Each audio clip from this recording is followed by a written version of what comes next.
حدثنا قتيبة بن سعيد قال أخبرنا إسماعيل بن جعفر عن ربيعة بن أبي عبد الرحمن عن محمد بن يحيى بن حبان عن ابن محيريز أنه قال دخلت المسجد فرأيت أبا سعيد الخدري فجلست إليه فسألته عن العزل. قال أبو سعيد خرجنا مع رسول الله صلى الله عليه وسلم في غزوة بني مصطلق فأصبنا سبيا من سبي العرب فاشتهينا النساء واشتدت علينا العزبة وأحببنا العزلة فأردنا أن نعزل وقلنا نعزل رسول الله صلى الله عليه وسلم بين أزهرنا قبل أن نسأله فسألناه عن ذلك وقال ما عليكم ألا تفعلوا ما من نسمة كائنة إلى يوم القيامة إلا وهي كائنة. ہاں جی، بسم اللہ الرحمن الرحیم. یہ باب غزوۃ بنی المصطلق من خزاعہ، بنو خزاعہ قبیلے کی ایک شاخ تھی بنو مصطلق، اس کے ساتھ جو لڑائی ہوئی اور رسول اللہ صلی اللہ علیہ وسلم نے اس میں خود نفس نفیس شرکت کی، یہ اس غزوہ کے بارے میں ہے. وہی غزوۃ المریسی، یہ غزوہ مریسی بھی کہلاتا ہے، اور یہ مریسی اسے اس لیے کہتے ہیں کہ جو پانی کا ذخیرہ تھا، کنواں یا چشمہ، اس کو مریسی کہا جاتا تھا، جہاں پر بنو مصطلق آباد تھے. قال ابن اسحاق وذالک سنۃ 6، ابن اسحاق کہتے ہیں کہ یہ 6 ہجری میں ہوا. وقال موسیٰ بن عقبہ، اور موسیٰ بن عقبہ کہتے ہیں کہ سنۃ 40، یہ 4 ہجری میں ہوا. یعنی ابن اسحاق کے نزدیک یہ غزوہ خندق کے بعد ہے، اور موسیٰ بن عقبہ کے نزدیک یہ غزوہ خندق سے پہلے ہے. لیکن زیادہ تر یہی ہے، جمہور کی رائے یہی ہے کہ یہ غزوہ خندق کے بعد کا واقعہ ہے. کچھ نے 5 ہجری کا بھی لکھا ہے کہ یہ 5 ہجری کو پیش آیا، تو غزوہ خندق کے بعد 5 یا 6 ہجری کو یہ واقعہ پیش آیا. وقال النعمان بن راشد عن الزہری، نعمان بن راشد زہری سے روایت کرتے ہوئے کہتے ہیں کانا حدیث الافکی فی غزوۃ المریسی، کہ یہ حدیث الافک یعنی واقعہ افک بھی یہ غزوہ مریسی کے دور کا ہی ہے. اس کا مطلب ہے کہ واقعہ افک بھی اسی دورانیے میں ہوا، واپسی پر ہوا، جب آپ غزوہ بنو مصطلق یا غزوۃ المریسی سے واپس تشریف لا رہے تھے. اس کا واقعہ آگے آئے گا. تو یہ حضرت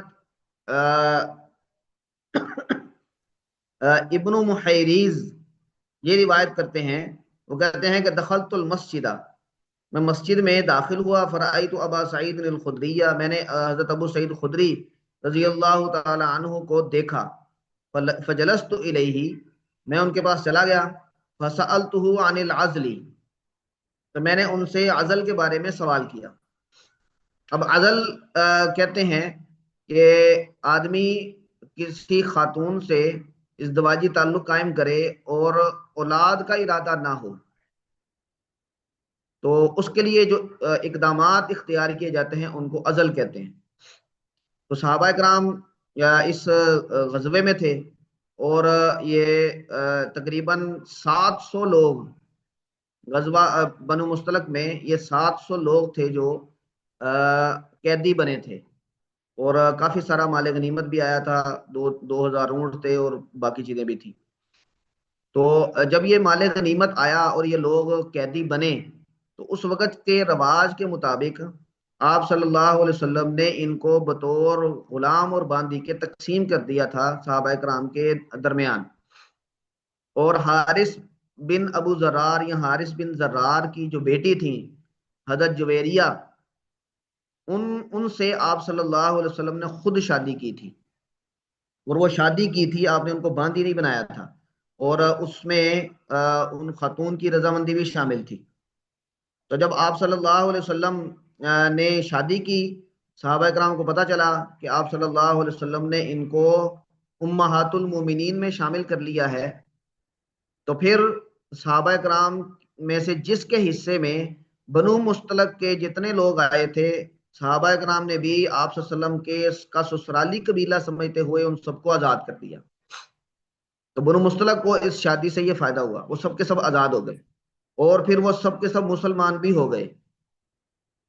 حارث بن ابو زرار یا حارث بن زرار یہ بھی بعد میں مسلمان ہوئے جو آپ صلی اللہ علیہ وسلم کے سسر تھے. اور اس میں جب یہ یعنی مال غنیمت تقسیم ہوا اور اس میں یہ خواتین صحابہ کرام کے حصے میں آئیں تو صحابہ کرام کافی عرصے سے گھر سے دور تھے، تو انہوں نے یہ والا سوال پھر آپ صلی اللہ علیہ وسلم سے پوچھا، کیونکہ اگر باندی کے ساتھ مالک ازدواجی تعلق قائم کرے اور اس سے کوئی اولاد پیدا ہو تو پھر وہ باندی ام ولد کہلاتی ہے. وہ عام باندی کے سٹیٹس سے یعنی آزاد عورت کے سٹیٹس کی طرف چلی جاتی ہے، درمیان درما بین و بین بین والا معاملہ ہو جاتا ہے. اور اس ام ولد کو پھر آدمی فروخت نہیں کر سکتا، نہ کسی کو ہبہ کر سکتا ہے کوئی، یعنی اس پہ باندی والے جو جنرل احکامات ہیں وہ نہیں لگتے. تو صحابہ کرام نے یعنی حمل سے بچنے کے لیے، باندی سے اولاد سے بچنے کے لیے یہ ازل کے بارے میں یعنی سوچنا شروع کیا اور پھر آپس میں مشورہ کیا. تو یہ ابن محیریز یہ حضرت ابو سعید خدری سے یہ مسئلہ پوچھ رہے ہیں. تو حضرت ابو سعید خدری نے مسئلہ بتاتے ہوئے غزوہ بنو مستلق کا یہ واقعہ کوٹ کیا اور اس سے پھر استدلال کیا. تو وہ کہتے ہیں فسألتہ عن العزل، میں نے ازل کے بارے میں سوال کیا ابو سعید خدری سے.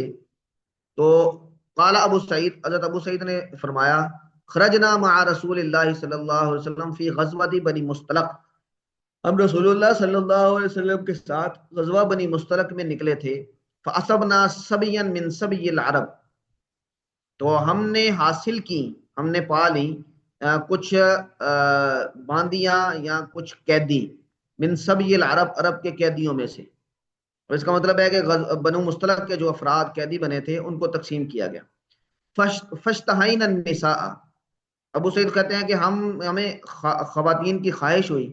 واشتدت علینا العزبہ، اور اکیلا رہنا یعنی گھر سے دور رہنا یہ ہم پر شدید ہو گیا.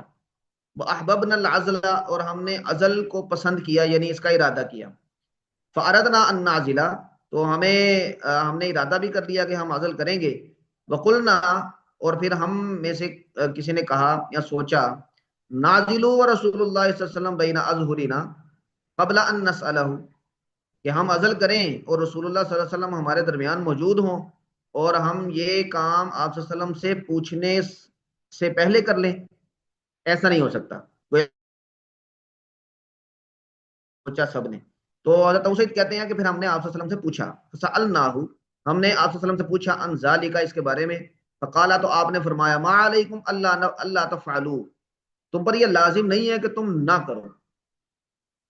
یعنی یہ جملہ ایسا ہے کہ جس میں گنجائش نکلتی ہے کہ تم پر نہ کرنا لازم نہیں ہے، اس کا مطلب ہے کہ کرنا بھی لازم نہیں ہے، گنجائش موجود ہے. لیکن اس جملے سے محدثین یا شراح حدیث یہ کہتے ہیں کہ یہ جملہ اگرچہ گنجائش تو دے رہا ہے لیکن اس سے یہ بھی پتہ چلتا ہے کہ آپ صلی اللہ علیہ وسلم نے اس کو اتنا پسند نہیں کیا. تو ما علیکم اللہ تفعلوا، تم پر کوئی لازم نہیں ہے کہ تم ایسا نہ کرو، یعنی کر سکتے ہو. پھر آپ صلی اللہ علیہ وسلم نے پھر یہ جو بات فرمائی، ما من نسمۃ کائنۃ، کوئی بھی ایسی جان نہیں ہے کہ جس نے آنا ہو، الی یوم القیامہ، قیامت کے دن، الا وہی کائنۃ، ہاں مگر وہ آ کے ہی رہے گی، وہ ہو کے ہی رہے گا. اس کا مطلب یہ ہے کہ تم اپنی سی کوشش کر لو گے، لیکن اللہ نے اگر کسی کی زندگی مقدر کی ہوئی ہے تو پھر وہ یعنی اللہ کے فیصلے کو تو کوئی نہیں روک سکتا.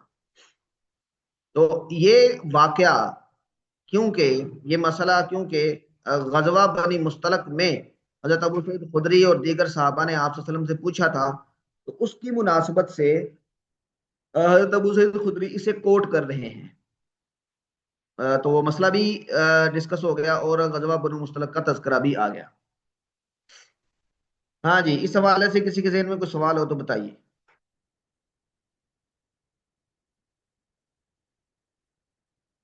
ہاں جی، واضح ہے تو پھر اگلی روایت پڑھیں. جی ڈاکٹر صاحب بسم اللہ کریں جی. وبه قال حدثنا محمود حدثنا عبد الرزاق قال أخبرنا معمر عن الزهري عن أبي سلمة عن جابر بن عبد الله قال غزونا مع رسول الله صلى الله عليه وسلم غزوة نجد فلما أدركته القائلة وهو في واد كثير فلما أدركته القائلة.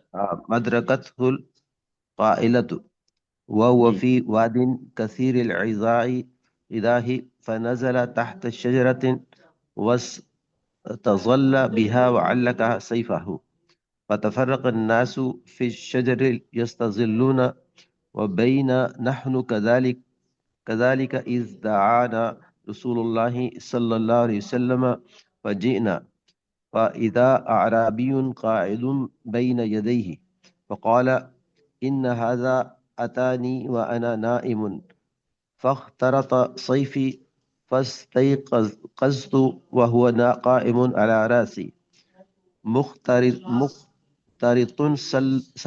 سلطا قال من يمنعك مني قلت الله فشامه ثم قعد فهو هذا قال ولم يعاقبه رسول الله صلی اللہ علیہ وسلم. ہاں جی بسم اللہ الرحمن الرحیم. یہ واقعہ وہی ہے غزوۃ ذات الرقاع والا جس کا پچھلے کلاس میں اور پچھلے باب میں ہم نے تذکرہ پڑھا کہ آپ صلی اللہ علیہ وسلم اس سفر میں جب واپس آ رہے تھے تو اس وقت قیلولہ کرنے کے لیے دوپہر کے وقت آپ صلی اللہ علیہ وسلم ایک درخت کے نیچے اپنی تلوار لٹکا کے تو لیٹ گئے، نیند آ گئی. صحابہ کرام فرماتے ہیں، جابر کی روایت تھی پیچھے کہ ہم بھی لیٹ گئے. تو پھر ہم نے سنا کہ آپ صلی اللہ علیہ وسلم کی آواز آ رہی ہے، آپ ہمیں بلا رہے ہیں. جب ہم نے دیکھا تو ایک آدمی نیچے بیٹھا تھا اور آپ صلی اللہ علیہ وسلم کے ہاتھ میں تلوار تھی. تو آپ صلی اللہ علیہ وسلم نے پھر ہمیں بتایا کہ یہ آدمی ہے اور اس نے میری تلوار لٹکی ہوئی تھی تو یہ اٹھا لی اور پھر مجھ سے کہنے لگا کہ میں یمنعک منی، کہ آپ کو مجھ سے کون بچائے گا. تو میں نے کہا کہ اللہ بچائے گا. تو اس وجہ سے یہ آدمی کوئی اقدام نہیں کر سکا اور اب یہ یہاں بیٹھا ہوا ہے اور میرے قابو میں ہے، لیکن آپ صلی اللہ علیہ وسلم نے اس کو کچھ نہیں کہا. تو یہ والی روایت یہاں پہ ذکر کی کر دی ہے اسی مناسبت سے امام بخاری نے کہ یہ قریب قریب کے واقعات ہیں، وگرنہ بنو مستلق کے ساتھ اس کا براہ راست تعلق نہیں بنتا. یہ غزوۃ ذات الرقاع کا واقعہ ہے، لیکن وہ کیونکہ دونوں قریب قریب ہیں تو اسی مناسبت سے امام بخاری نے یہاں پر اس کا تذکرہ کر دیا. تو اب جابر بن عبداللہ روایت کرتے ہیں کہ غزونا مع رسول اللہ صلی اللہ علیہ وسلم غزوۃ نجد، ہم نے رسول اللہ صلی اللہ علیہ وسلم کے ساتھ غزوہ نجد یہ لڑا، اور یہ غزوۃ ذات الرقاع کو یہ کہتے ہیں. فلما ادرکتہ القائلہ، جب قیلولہ کے وقت نے ان کو پا لیا، یعنی قیلولہ کا وقت ہو گیا، وہو فی وادن، اور وہ ایک ایسی وادی میں تھے کثیر العذاہ جس میں جھاڑیاں کافی تھیں. فنزل تحت شجرۃ، تو آپ ایک درخت کے نیچے اتر آئے. واستظل بها، وہاں پر آپ نے سایہ لیا. وعلق سیفہ، اور اپنی تلوار لٹکا دی. فتفرق الناس فی الشجر، لوگ بھی درختوں کے ارد گرد متفرق ہو گئے. یستظلون، وہ بھی سائے کی سائے میں چلے گئے، یعنی انہوں نے بھی سایہ لے لیا. اس کا ترجمہ یہ بھی ہو سکتا ہے کہ وہ سائے میں سو گئے. فبینا نحن کذالک، ہم ایسے ہی تھے. اذ دعانا رسول اللہ صلی اللہ علیہ وسلم، جب اللہ کے رسول صلی اللہ علیہ وسلم نے ہمیں بلایا، ہم آئے تو ایک اعرابی قاعد بین یدیہ، یہ آپ کے سامنے بیٹھا تھا. تو آپ صلی اللہ علیہ وسلم نے فرمایا ان ھذا اتانی وانا نائم، یہ میرے پاس آیا جبکہ میں سویا ہوا تھا. فاخترط سیفی، اس نے میری تلوار اچک لی. فاستيقظت، میں اٹھ گیا. وهو قائم على راسي، اور وہ میرے سر پہ کھڑا تھا. مخترط سیفی، مخترط سیفی سلطن، میری ہی تلوار کو سونتے ہوئے وہ وہاں پہ کھڑا تھا، یعنی اچک کے سونت کے کھڑا تھا. تو اس نے کہا میں یمنعک منی، آپ کو مجھ سے کون بچائے گا. تو اللہ آپ نے فرمایا کہ میں نے کہا اللہ بچائیں گے. فشامہ ثم قعد، شامہ کا مطلب ہے کہ وہ یعنی ہمت نہ کر سکا، یا اس نے یعنی کمزوری دکھائی. شم کا ویسے مطلب ہوتا ہے سونگنا، اس نے اس کو محسوس کیا، یہ سب اس کے معنی میں آتا ہے. ثم قعد، پھر وہ بیٹھ گیا. فہو ھذا، یہ وہ بیٹھا ہے. قال، آپ نے فرمایا، نہ حضرت جابر کہتے ہیں، ولم یعاقبہ رسول اللہ صلی اللہ علیہ وسلم، اللہ کے رسول صلی اللہ علیہ وسلم نے اس کا کوئی معاقبہ نہیں کیا، اس کو کوئی سزا نہیں دی. یہ واقعہ کیونکہ اوپر بھی 3-4 روایات میں تذکرہ آیا ہے، تو یہاں پر بھی امام بخاری نے یہی واقعہ ذکر کر دیا.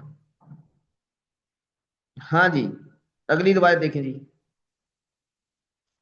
باب غزوة أنمار. وبه قال حدثنا آدم قال حدثنا ابن أبي ذئب قال حدثنا عثمان بن عبد الله بن سراقة عن جابر بن عبد الله الأنصاري قال رأيت النبي صلى الله عليه وسلم في غزوة أنمار يصلي على راحلته متوجها قبل المشرق متطوعا. متطوعا، ٹھیک ہے. یہ غزوۃ انمار میں سواری پر نماز پڑھنے کے تذکرے کے لیے تذکرہ کیا ہے. اور غزوۃ انمار یہ بنو انمار اور بنو ثعلبہ یہ انہی کے ساتھ ہوا تھا. اور یہ بھی یعنی جو اوپر غزوۃ ذات الرقاع ہے، بنو غطفان کے قبائل کے ساتھ جو ہوئے تھے، یہ بھی اسی کا حصہ ہے. اور کچھ لوگوں کا خیال ہے، امام بخاری کا بھی، کہ یہ غزوۃ بنی المصطلق سے واپسی پر کسی جگہ پر پیش آیا.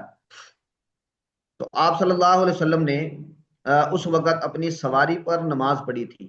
کچھ لوگ یہ کہتے ہیں کہ یہ یعنی صلاۃ الخوف تھی، اور اس میں کیونکہ سواری پر نماز پڑھنے کا موجود ہے، یعنی جواز موجود ہے، صلاۃ الخوف بھی آپ پڑھ سکتے ہیں، باجماعت نہیں ویسے.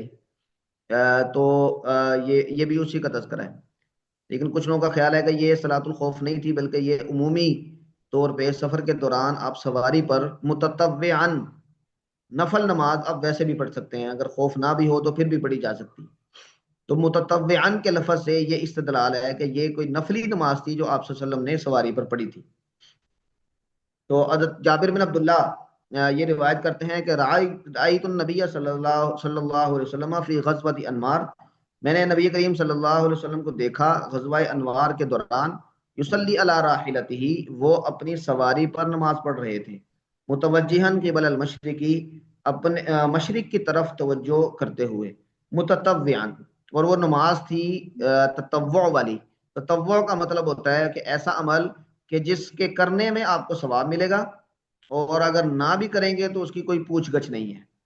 اور اس کو نفل، مستحب، تطوع، یہ الفاظ اس کے لیے استعمال کیے جاتے ہیں.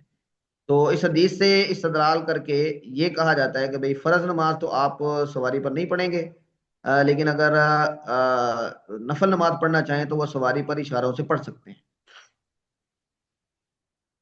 ہاں جی، کوئی سوال کسی کے ذہن میں ہو تو فرمائیں، اگر نہ پھر یہ اگلا قصہ جی ہے. جی جی فرمائیں.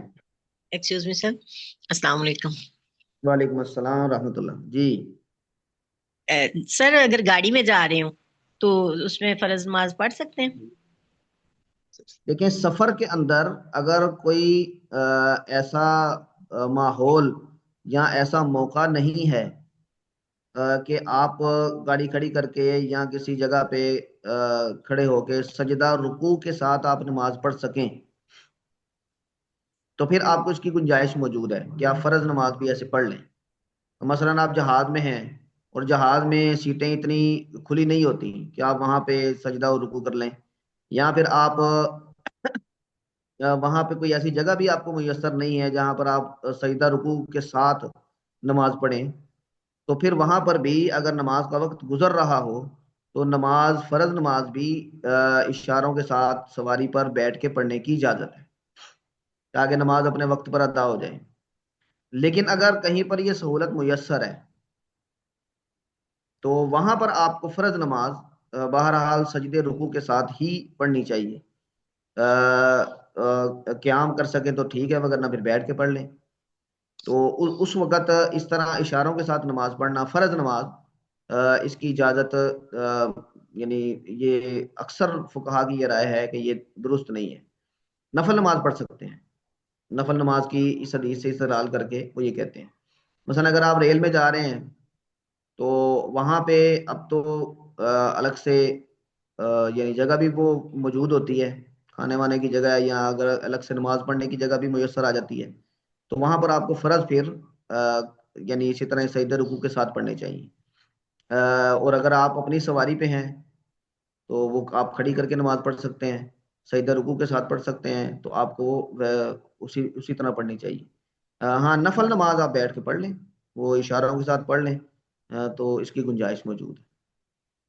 ہاں جی. لیکن سر وہ یہ جو ٹیوٹا وغیرہ ہوتا ہے، بعض دفعہ یہ روکتے ہی نہیں ہے نماز کے لیے.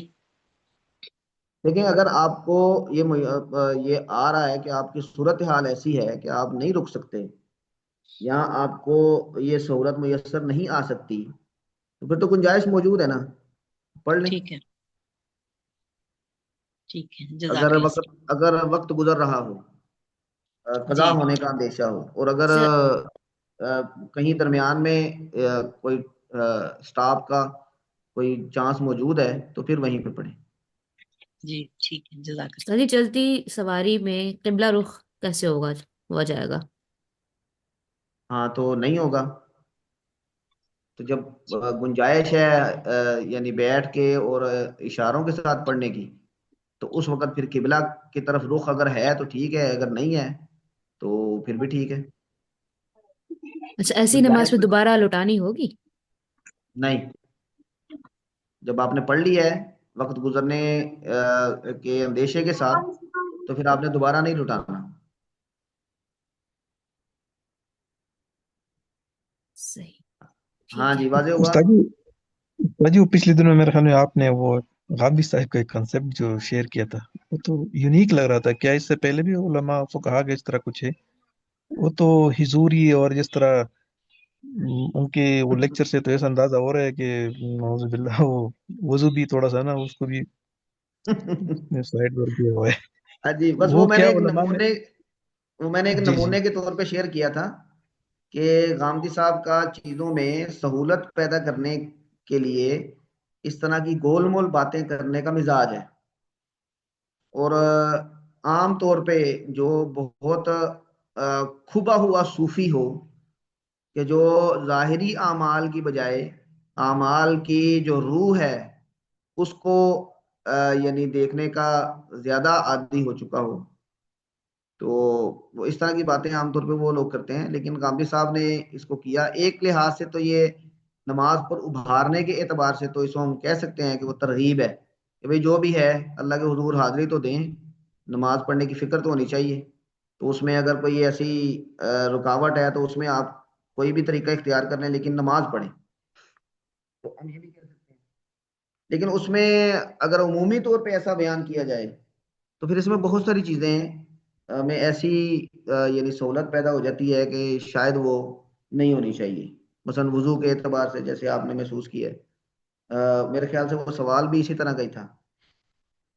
تو یہ سب چیزوں کو ایک ہی پلڑے میں ڈال کے تو گڈمڈ کر کے بیان کرنا، جب یہ صحابی خود بیان کر رہے ہیں کہ متطوعاً، کہ آپ نے نماز پڑھی نفل، تو پھر ہمیں کچھ حدود و قیود تو باقی رکھنی ہے، تو وہ حدود و قیود باقی رہنی چاہیے.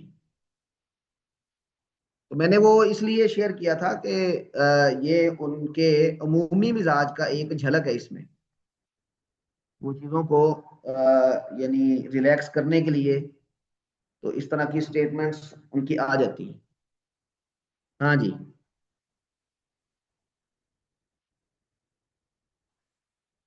ٹھیک ہے جی، اگلی روایت پڑھیں جی. یہ لمبی روایت ہے، اس کو ایک دفعہ پڑھ لیں پھر ہم ترجمہ کرتے ہیں. جی ڈاکٹر صاحب. جی، یہ جو پہلے یہ لکھے باب حدیث الافک والافک والافک بمنزلۃ النجس والنجس یقال افکہم وافکہم ومن قال افکہم يقول صرفهم عن الإيمان وكذبهم كما قال يوفك عنه من أفك يصرف عنه من صرف. ہاں جی، یہ اصل میں لغوی معنی ہے افک کا، جو یہاں پہ امام بخاری واضح کر رہے ہیں۔ تو افق، یہ افک ہو یا افق ہو، ان تینوں کا ایک ہی معنی ہے۔ جیسے نجس اور نجس، ان کا ایک ہی معنی ہے، ناپاک ہونا۔ تو وہ کہتے ہیں افکہم اور افکہم اور آفاکہم، یہ تینوں ایک ہی معنی میں ہیں۔ اور اچھا، اگلی لائن میں فمن قال افکہم، یہ انہوں نے فعل کی مثال دے دی، اوپر اسماء کی مثال دی، یہ فعل کی مثال دے دی۔ اگر کسی نے کہا افکہم تو ہم اس کو کہیں گے صرفہم، اس کو پھیر دیا عن الایمان، ایمان سے، وکذبہم، اور اس کی تکذیب کی۔ اس کا مطلب ہے کہ یہ افک، یہ تکذیب کے معنی میں، کذب کے معنی میں استعمال ہوتا ہے۔ تو جیسے قرآن کریم کی آیت ہے یوفک عنہ من افک، تو قرآن کریم سے وہ آدمی پھرتا ہے کہ من افکا، کہ جو پھر چکا ہو، پھیر دیا گیا ہو، یعنی اللہ کے ہاں کہ جو دلی طور پہ پھر گیا ہے تو پھر قرآن کریم سے وہی پھرتا ہے۔ یوفک عنہ من افکا، تو اس کا ترجمہ کیا ہے؟ یصرف عنہ من صرفا۔ تو صرف کا معنی بھی یعنی کسی بات کو اس کے حقیقی مطلب سے پھیر کے بیان کرنا، اس کو کذب کہتے ہیں۔ تو اس لیے افک کا ایک معنی کذب بھی ہوتا ہے۔ تو یہ لغوی تحقیق بیان کرنے کے لیے امام بخاری نے یہ باب باندھا ہے۔ اور افک قرآن کریم میں یہ لفظ ہے ان الذین جاؤک بالافک عصبۃ منکم، بے شک وہ لوگ جو افک لائے، یا افک یعنی انہوں نے یہ جھوٹ باندھا، یہ بات کر رہے ہیں، عصبۃ منکم، یہ ایک چھوٹا سا گروہ ہے۔ اب یہ منکم کا مطلب یہاں پہ وہ 3 صحابہ کرام جو اس پروپیگنڈے کا شکار ہو گئے تھے، تو ان کے بارے میں ہے۔ وگرنہ منافقین عبداللہ بن ابی اور اس کے ساتھ جو اس کا ٹولہ تھا، وہ بڑا بڑھ چڑھ کے اس معاملے میں شرکت کر رہا تھا اور اس کو پھیلا رہا تھا۔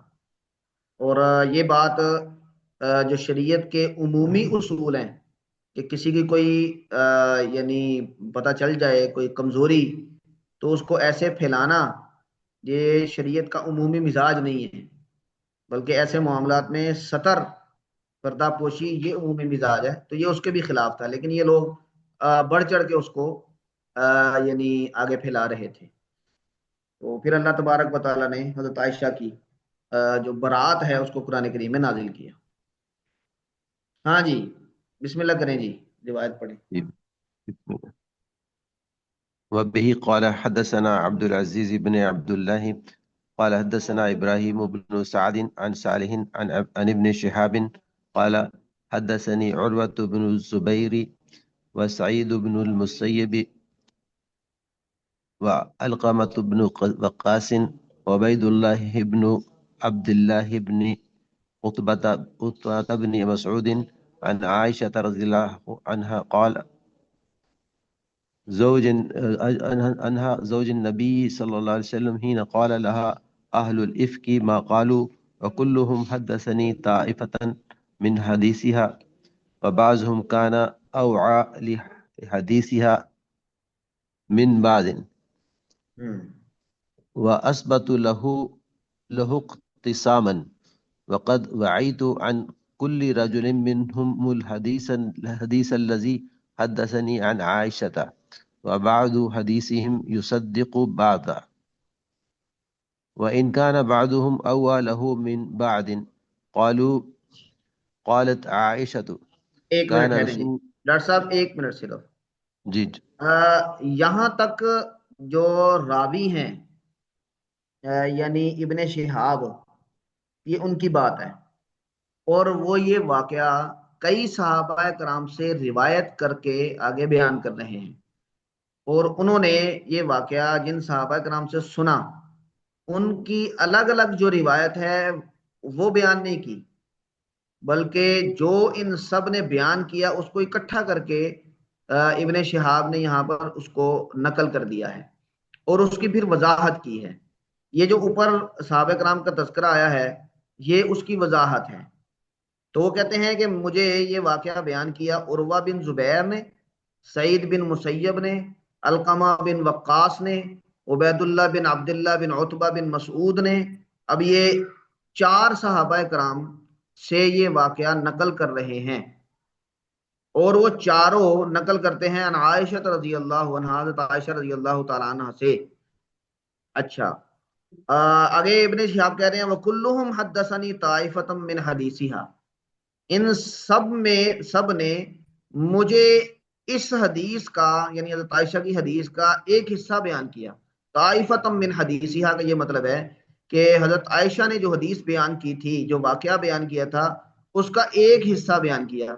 وبعضهم کان اوعى لحدیثہا من بعض، اب ان میں سے بعض یہ زیادہ یاد رکھنے والے، اوعى کا مطلب محفوظ رکھنے والے ہیں، لحدیثہا ان کی حدیث کو، من بعض دیگر دوسروں سے.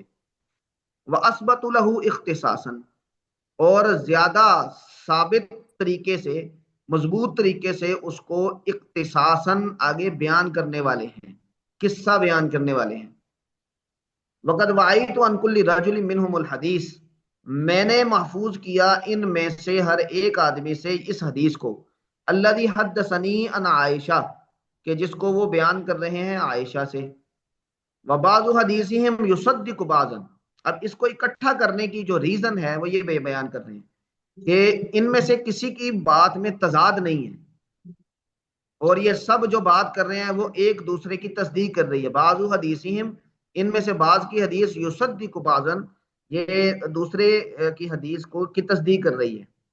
اگرچہ بعضهم اوعى له من بعض، ان میں سے کچھ لوگ یہ زیادہ محفوظ کرنے کی اہلیت رکھتے ہیں دوسروں کی نسبت، اگرچہ وہ زیادہ محفوظ کرنے والے ہیں، ان کا حافظہ مضبوط ہے، ان کی سمجھ بوجھ زیادہ قابل اعتماد ہے، لیکن کیونکہ یہ بات ایک دوسرے کی تصدیق کر رہی ہے تو اس لیے الفاظ، ان کے الفاظ کا لحاظ کیے بغیر اس واقعے کو وہ ان کے چاروں کی روایت کی کمپائلیشن کے طور پہ بیان کر رہے ہیں.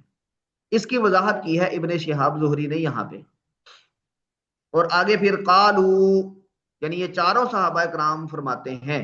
یہاں سے پھر آگے حضرت عائشہ کی حدیث جو ہے وہ شروع کر رہے ہیں، حدیث افک جو حضرت عائشہ کی زبان سے ہی انہوں نے سنی.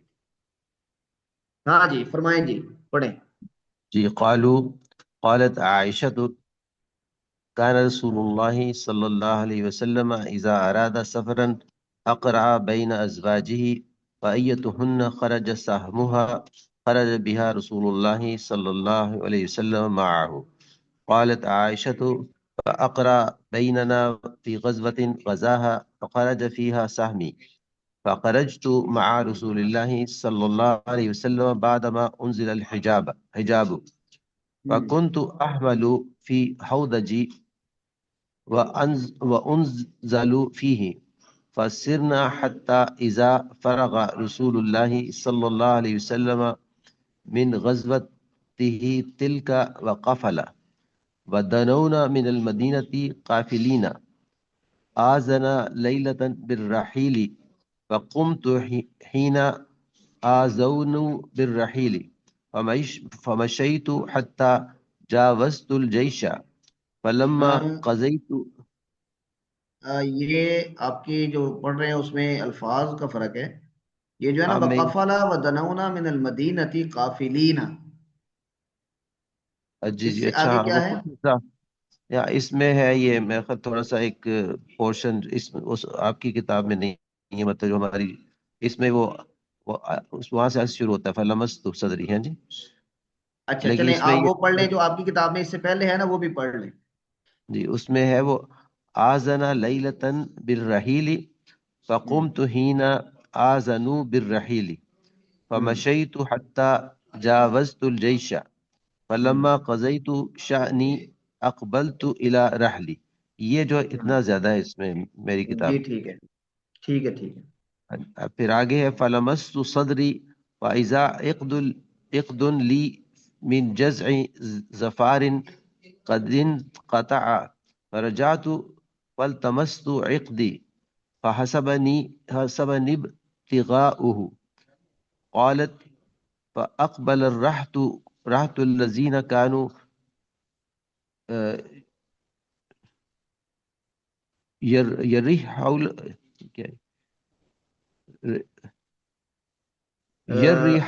يرحلون يرحلون يرحلون يرحلون كانوا يرحلوني يرحلوني. اچھا یرحلونی لی بھی ہے پھر آگے اس میں. ہاں جی آگے آپ پڑھیں ذرا ایک دو. جی فاحتملوا حودجی فرحلوه على بعير الذي كنت أركب عليه وهم يحسبون أني فيه. وكان النساء إذا ذاق خفافا لم يهبلن لم يحبلن اچھا ہاں يحبلن اس میں تھوڑا اس پہ شرط ڈالی ہوئی انہوں نے لیکن خفافا يحبلن ولم يخشهن اللحم فإنما يأكلن العلقة من الطعام. فلم يستنكر القوم خفة الهودج حين رفعوه وحملوه. وكنت جارية حديثة السن فبعثوا الجمل فساروا. فوجدت عقدي بعد ما استمر الجيش فجئت منازلهم وليس بها منهم داع ولا مجيب. فتيممت منزلي الذي كنت فيه وظننت أنهم سيفقدونني فيرجعون إلي. فبين أنا جالسة في منزلي غلبتني عيني فنمت. وكان صفوان بن المعتل السلمي ثم الزكواني من وراء الجيش. فأصبح عند منزلي فرأى سواد الإنسان نائم فعرفني حين رآني. وكان رآني قبل الحجاب. فاستيقظت باسترجاعه حين عرفني فخمرت وجهي بجلبابي. ووالله ما تكلمنا بكلمة ولا سمعت منه كلمة غير استرجاعه.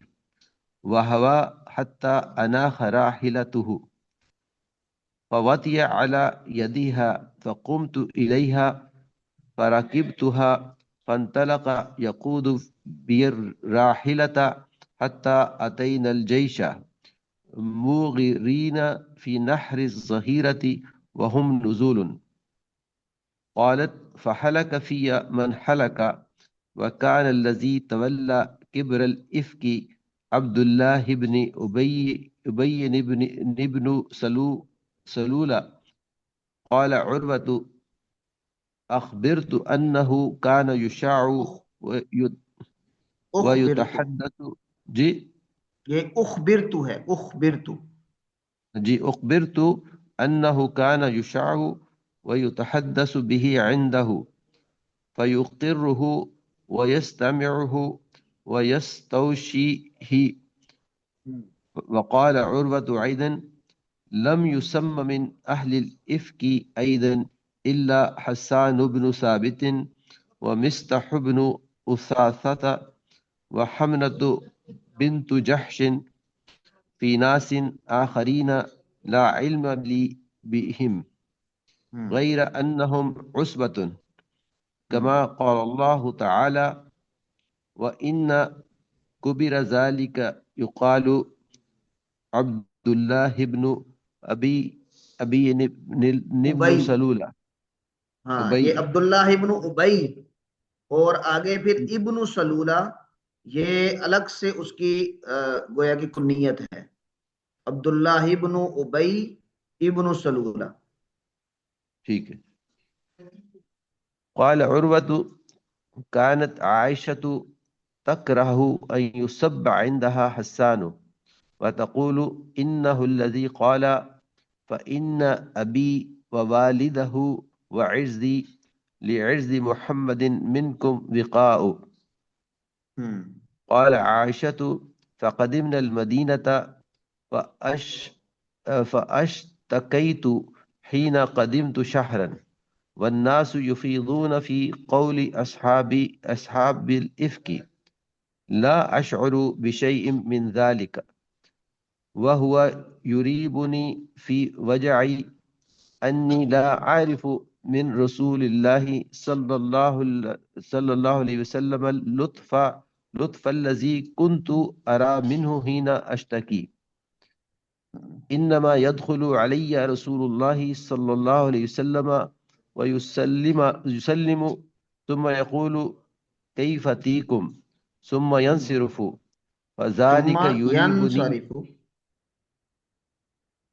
جی جی ثم پڑھیں. ينصرف فذلك يريبني ولا أشعر بالشهر حتى خرجت حين نقحت فخرجت مع مستح قبل المناصح وكان متبرزنا وكنا لا نخرج إلا ليلا إلى ليل وذلك قبل أن نتخذ الكنف قريبا من بيوتنا.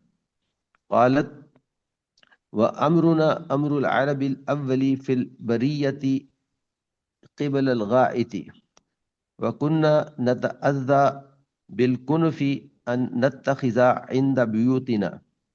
قالت فانطلقت أنا مستح وهي ابنة أبي رهم بن المطلب بن عبد مناف وأمها بنت صخر بن عامر خالة أبي بكر الصديق وابنها مستح بن أساسة بن عباد بن مطلب. فأقبلت أنا مستح قبل بيتي حين فرغنا من شأننا فعثرت مستح في مرضها فقالت تعيس مستح. فقلت لها بئس ما قلت أتسبين رجلا جی جی جی أتسبين ہاں سبا نہیں سبین، ٹھیک ہے ٹھیک ہے، آپ نے ٹھیک پڑھا. أتسبين رجلا شهد بدرا فقالت أي هنت أو لم تستمعي ما قال. قالت وقلت وما قال. أخبرتني بقول أهل الإفك. قالت فازددت مرضا على مرضي. فلما رجعت إلى بيتي دخل علي رسول الله صلى الله عليه وسلم فسلم ثم قال كيف تيكم.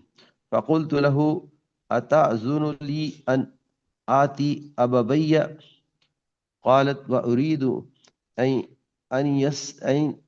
أن أستيقن الخبر من قبلهما. قالت فأذن لي رسول الله صلى الله عليه وسلم فقلت لأمي يا أمتاه ماذا يتحدث الناس. قالت يا بنية هبني عليك فوالله لقلما قالت امرأة قط وذيئة عند رجل يحبها له ذرائر إلا أكثرنا عليها. قالت فقلت سبحان الله أولقد تحدث الناس بهذا. قالت فبكيت تلك الليلة حتى أصبحت لا يرقئ لي دمع ولا أكتحل بنوم ثم أصبحت أبكي.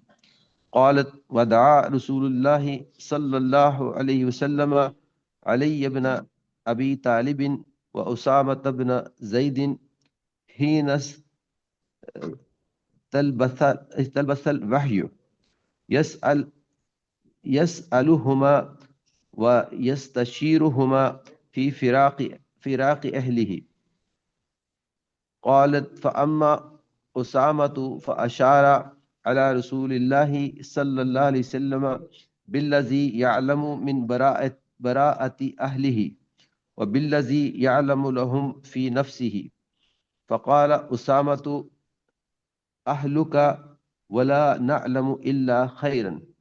وأما علي فقال يا رسول الله لم يضيق الله عليك والنساء سواها كثير وسل الجارية تصدقك. قالت فدعا رسول الله صلى الله عليه وسلم بريرة فقال أي بريرة هل رأيت من شيء يريبك؟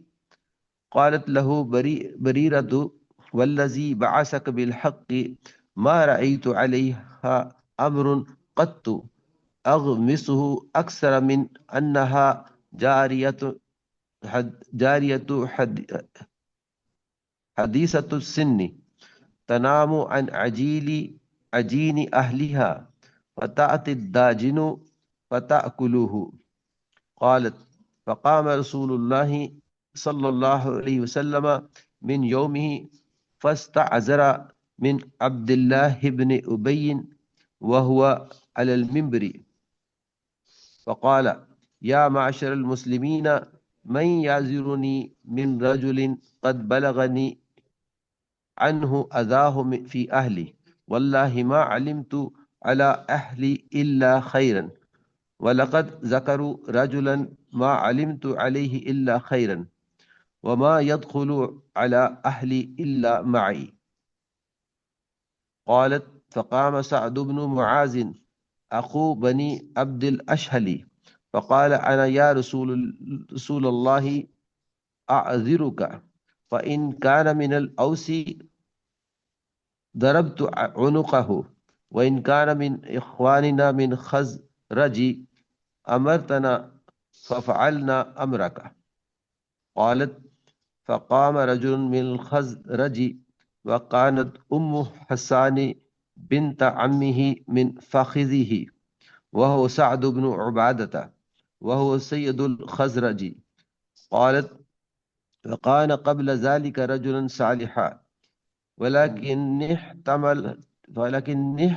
احتملته الحمية. فقال لسعد كذبت لأمر الله لا تقتله ولا تقدر على قتله ولو كان من رحتك ما أحببت أن يقتل. فقام أسيد بن حزير وهو ابن عم سعد فقال لسعد بن عبادة كذبت لأمر الله لنقتلنه وإنك منافق تجادل عن المنافقين. قالت فصار الحيان الأوس والخزرج حتى حموا أن يقتتلوا ورسول الله صلى الله عليه وسلم قائم على المنبر. قالت فلم يزل رسول الله صلى الله عليه وسلم يخفضهم حتى سكتوا وسكت. قالت فبقيت يومي ذلك كله إلا يرقع لي دم ولا أكتحل بنوم. قالت وأصبح أبوايا عندي وقد بقيت ليلتين ويوما لا يرقع لي دم ولا أكتحل بنوم حتى إني لأظن أن البكاء فالق كبدي. فبين أبوي جالسان عندي وأنا أبكي فاستأذنت علي امرأة من الأنصار فأذنت لها فجلست تبكي معي. قالت فبين نحن على ذلك دخل رسول الله صلى الله عليه وسلم علينا فسلم ثم جلس. قالت ولم يجلس عندي منذ قيل ما قيل قبلها وقد لبث شهرا لا يوحى إليه في شأني بشيء. قالت فتشهد رسول الله صلى الله عليه وسلم حين جلس ثم قال أما بعد يا عائشة إنه بلغني عنك كذا وكذا وإن كنت بريئة فسيبرئك الله وإن كنت الممت بذنب فاستغفري الله وتوبي إليه فإن العبد إذا اعترف ثم تاب تاب الله عليه. قالت فلما قضى رسول الله صلى الله عليه وسلم مقالته فلقس دمعي حتى ما أحس منه قطرة فقلت لأبي أجب رسول الله صلى الله عليه وسلم عني فيما قال. فقال أبي والله ما أدري ما أقول رسول الله صلى الله عليه وسلم. فقلت لأمي أجيبي رسول الله صلى الله عليه وسلم فيما قال. قالت أمي والله ما أدري ما أقول رسول الله صلى الله عليه وسلم. فقلت وأنا جارية حديثة السن لا أقرأ من القرآن كثيرا إني والله لقد علمت لقد سمعتم هذا الحديث حتى استقر في أنفسكم وصدقكم به فلئن قلت لكم إني بريئة لا تصدقونني ولئن اعترفت لكم بأمر والله يعلم أني منه بريئة لا تصدقني لا تصدقونني قنني جی قنني یا کن قنني یہ جمع کا صیغہ ہوگا تو قنني هذا صدقنني فوالله لا أجد لي ولكم مثلا إلا أبا يوسف حين قال فصبر جميل والله المستعان على ما تصفون. ثم تحولت واضطجعت على فراشي والله يعلم أني حينئذ بريئة وأن الله مبرئني ببراءتي ولكن والله ما كنت أظن أن الله منزل في شأني وحيا يطلع لشاني في نفسي كان أحقر من أن يتكلم الله في بأمر ولكني كنت أرجو أن يرى رسول الله صلى الله عليه وسلم في النوم رؤيا يبرئني الله بها ووالله ما رام رسول الله صلى الله عليه وسلم مجلسه ولا خرج أحد من أهل البيت حتى أنزل عليه فأخذه ما كان يأخذه من البرحاء حتى إنه لا يتحدر منه من العرق مثل الجمان وهو في يوم شات من ثقل القول الذي أنزل عليه. قالت فسري عن رسول الله صلى الله عليه وسلم وهو يضحك فكانت أول كلمة تكلم بها أن قال يا عائشة أما الله فقد برأك. فقالت لي أمي قومي إليه. فقلت والله لا أقوم إليه فإني لا أحمد إلا الله عز وجل. قالت وأنزل الله تعالى إن الذين جاءوا بالإفك عصبة منكم 10 آيات ثم أنزل الله هذا في براءتي. قال أبو بكر الصديق وكان ينفق على مصطح بن أساسة لقرابته منه وفقره والله لا أنفق على مصطح شيئا أبدا. بعد الذي قال لعائشة ما قال فأنزل الله ولا يأتل أولي الفضل منكم إلى قوله غفور رحيم. قال أبو بكر الصديق بلى والله إني لأحب أن يغفر الله لي. فرجع إلى مستحن النفقة التي كان ينفق عليه وقال والله لا أنزعها منه أبدا. قالت عائشة وكان رسول الله صلى الله عليه وسلم سأل زينب بنت جحش عن أمري فقال لزينب ماذا علمت أو رأيت؟ فقالت يا رسول الله أحمي سمعي وبصري والله ما علمت إلا خيرا. قالت عائشة وهي التي كانت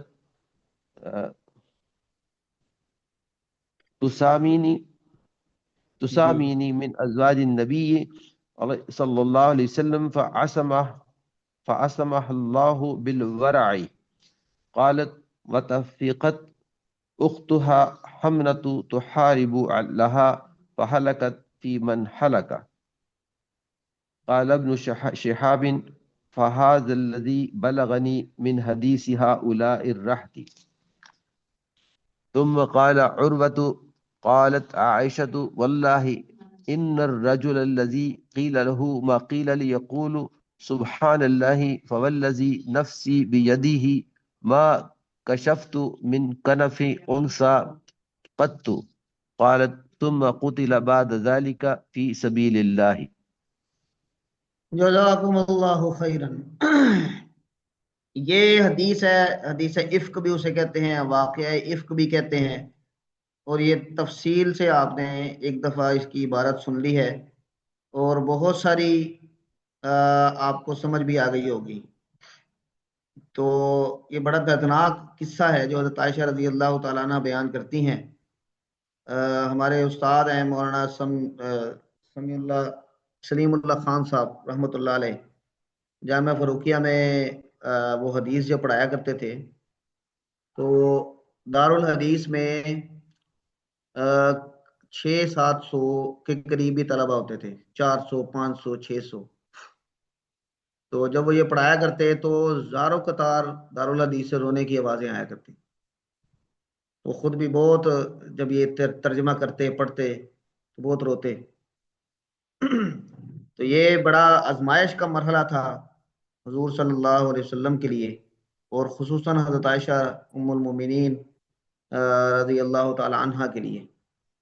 تو ترجمے کا بھی وقت نہیں ہے، انشاءاللہ ہم کل اس کا ترجمہ کریں گے اور پھر آگے بھی کچھ چیزیں پڑھیں گے انشاءاللہ العزیز. ٹھیک ہے جی حضرات علماء کرام، ابھی وقفہ کرتے ہیں اور آپ کا 9:05 پہ دوسرا سبق انشاءاللہ شروع ہو جائے گا. ٹھیک ہے انشاءاللہ العزیز. جزاکم اللہ خیرن. ڈاکٹر صاحب بہت شکریہ. السلام علیکم ورحمۃ اللہ وبرکاتہ.